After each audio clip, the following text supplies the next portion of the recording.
మనం దేవుని సన్నిధికి రాకపోతే, దేవుని సన్నిధిలో ప్రార్థన చేయకపోతే, భక్తిహీనంగా బ్రతికితే దేవుడు కొన్ని అవకాశాలు మనకు ఇస్తాడు.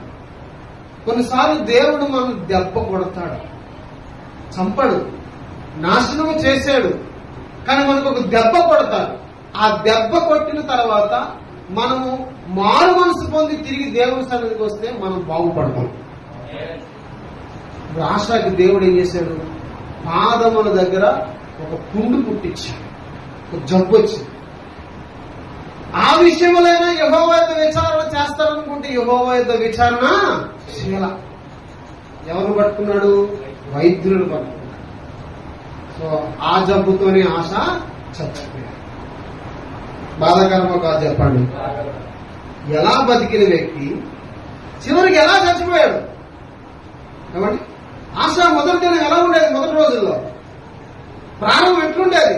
యుద్ధాలు లేకుండా 35 సంవత్సరాలు నెమ్మదిగా ప్రశాంతంగా బ్రతికిన జీవితం ఒక్క విషయములలో యుద్ధం వచ్చినప్పుడు దేవుని నమ్ముకోకుండా సిరియా రాజును నమ్ముకోవడం వల్ల, హనాని ఒక ప్రవక్త వచ్చి గద్దించడం ద్వారా, మారు మనసు పొందకుండా హనాని జైల్లో వేయడం ద్వారా, అప్పటికి దేవుడు ఇంకొక అవకాశం ఇచ్చి పాదములో జబ్బు పుట్టించిన మారు మనసు పొందుతారనుకుంటే, యెహోవా విచారణ చేస్తారనుకుంటే విచారణ చేయక వైద్యులు పట్టుకోవడం వల్ల చివరికి తన ముగింపు ఎలాగైపోయిందంటే చాలా ఘోరమైన స్థితిలోనికి వెళ్ళిపోయాడు. ఘోరంగా మరణించాడు.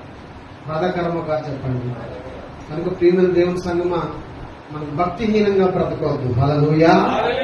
నీతిమంతులు మనం, యేసు రక్తంలో కడగబడిన మనం, ఎక్కడ కూడా మనం సైతాన్ని గారికి అవకాశం ఇవ్వకూడదు. ఎక్కడ కూడా అపవాదికి మనం చోటు ఇవ్వకుండా చూసుకోవాలి. కనుక మనం భక్తిహీనులుగా ఉండకూడదని చెప్తున్నాను. భక్తి గలవారుగా ఉండాలి, ప్రార్థనా పరులుగా ఉండాలి.